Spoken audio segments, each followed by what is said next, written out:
Hello ကျွန်တော်ဒီနေ့မှာတော့ပြန်လည်ပြီးတော့ပြန်ဆိုလိုက်ပါတယ်ဒီနေ့မှာတော့ကျွန်တော်မနေ့ကဆိုတာ Chelsea Clash မဟုတ်ဘူးထပ်ပြီးမှာ public နဲ့ဆိုတာဆိုတော့ကျွန်တော်ကဒီဖြည့်ပြီးကန်ပြီးတော့မှာအရင်နဲ့ဆော့ဖို့လုပ်ချလိုက်တာအောက်မှာကြီး fan ဒီနဲ့ balance စားလို့မရမှာ energy မလောက်တဲ့ fan တွေကိုဒီမှာကိုင်းမတော့ဘလို့သွားဆော့တော့မှာလဲဒီပွဲရှုံမှာသေးကြတယ် Okay query ခင်းနေရောက်ပါပြီဒီမှာနှစ်ခုပေါ့နော် fragment ယူခိုင်းပါတယ်ကျွန်တော်ကတော့ဒီရွှေ fragment ကိုယူလိုက်တော့ကျွန်တော်ဒီမှာ iron တစ်ချောင်းပွင့်နေပေါ့နော်သူများရဲ့ထက်အားကြောင့်ကျွန်တော်ဒီ genius 1နဲ့ခင်းလေးရတော့စနေပါပြီဒီမှာ high loss ရဲ့ RD ပေါ်လာပါတယ်ပေါ့နော်ကျွန်တော် high loss ရဲ့ RD နဲ့လိုက်သွားတာဒီမှာဒီသူများသူတို့ enemy ကခြုံနေမှပုံဘယ်သူမှရင်မလို့နော်ကျွန်တော်ရင်ဝင်တာနော်နဲ့နောက်က aura နဲ့ funny ကလိုက်လာတော့အမှနှစ်ကောင်ကတေးသွားပြီနောက်ဆုံးမှယူစားကြတယ်ကလည်းတွေးရတယ်တက်ပါလေဆိုမှပဲဒီထဲမှာမဟုတ်ကတွေးလာတောင်းလုပ်ပေးရတယ်ကျွန်တော်တော့တေးတော့မပြန်သေးဘူးတော်တော်ကြာလေးတက်လိုက်ရတယ်ဒီမှာကြည့်ကျွန်တော်တော့ပြန်သေးအောင်တွေးတော့မှဆက်စစ်တော့ကျွန်တော်ယူစားအောင်အပြတ်သိမ်းနာမယ် victory ဆိုပြီးတော့ game 1ကိုတော့ game 2ရောက်ပါပေါ့နော် game 2မှာကျတော့ကျွန်တော် round 2ပေါ့ပြောရရင် round 2မှာကျတော့ကျွန်တော်တို့ဒီမှာ fragment 3ခုယူခိုင်းတဲ့အထက်မှာကျွန်တော်ကတော့ဒီနောက်ထောက်ဆုံး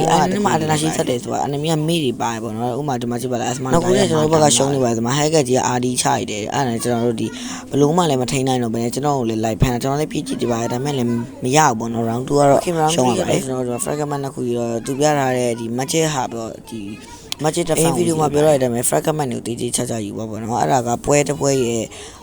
ရှုံးလာနိုင်တာကိုအဲ့ဒါကဒီဥမာတင်က fragment ကိုရွေးတော့ဆိုရင်အရင်ဆုံး fragment ကျွန်တော်မရွေးတော့လို့မသိဒီမှာ round 3 round 4 round 5အဲ့နဲ့ရှယ်ရှုံး round 6ရောက်တယ်ပေါ့နော်ဒီ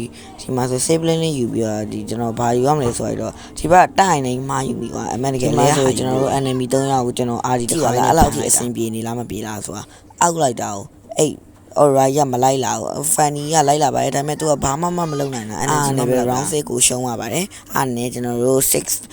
6 place နဲ့ပဲကျွန်တော်တို့ဘလို့မှလည်းယူလို့မရတော့ဘူးเนาะကျွန်တော်တို့ဘက်ကလည်းဒီအမားဆိုလို့ကျွန်တော်တကောင်မဲ့ပါကျန်တဲ့နှစ်ကောင်ဘာမှလုပ်လို့မရအောင် funny ဖိလိုက်တာဆိုတာတခါမှဒီ6 runner up မရဘူးပြီးချိုကိုလည်းမရဘူးဒီပွဲမှာ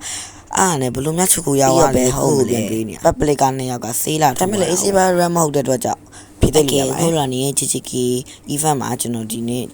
weekly party ထည့်ပြီးတော့သွားလိုက်ပါမယ် FIFA လာဆိုတော့ကျွန်တော် token တစ်ကတ်ကိုကုန်စင်းထားပါတယ်ပြီးတော့ weekly party နှစ်ပတ်စာထည့်ပြီးတော့ဒီမှာ token 73ကတ် token နဲ့ဘာရမလဲဆိုတော့ပြောကြည့်မယ်ဒီမှာဆိုရင်ကျွန်တော်တို့ diamond 153မို့ကျွန်တော်50ပဲလို့ရတာမထည့်တော့ဘူးပေါ့နော်အပြီးအောက်မှာ diamond 150 login တွေဒီမှာဒီနေ့ဆိုရင် face မှာအဲ့လိုလုပ်နေကျွန်တော်တို့ဒီ token တွေကုန်စင်းမှာချိန်မှာပေါက်မလဲဆိုတာကိုကြည့်ကြရမယ်အိုးဖွာ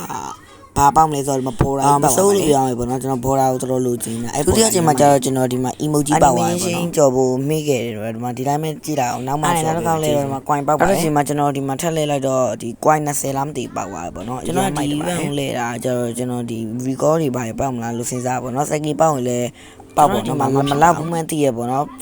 Facebook လာမှာပဲထက်လိုက်ပါမယ် second လည်းမရမှန်းသိလို့ကျွန်တော်နဲ့တောက်လျှောက်လဲရင်လေနှခုတော့အားနဲ့ကျွန်တော်ထား online တာတဲ့အိမ်လုံးအားနဲ့ပဲတုံးကင်းနေမလောက်တော့ကျွန်တော်ဒီမှာ event short တွေတွားကြည့်တော့ဒီ second ကောင်တော့ coin နေရနဲ့လဲရပါတယ်ကျွန်တော် record လေးပို့စဉ်းစားထားတယ်ပေါ့နော် Facebook မှာ comment မှာဘာပေါက်လဲဆိုရေးပေးခဲ့ပါဒီနေ့ video တော့ပါပဲ bye bye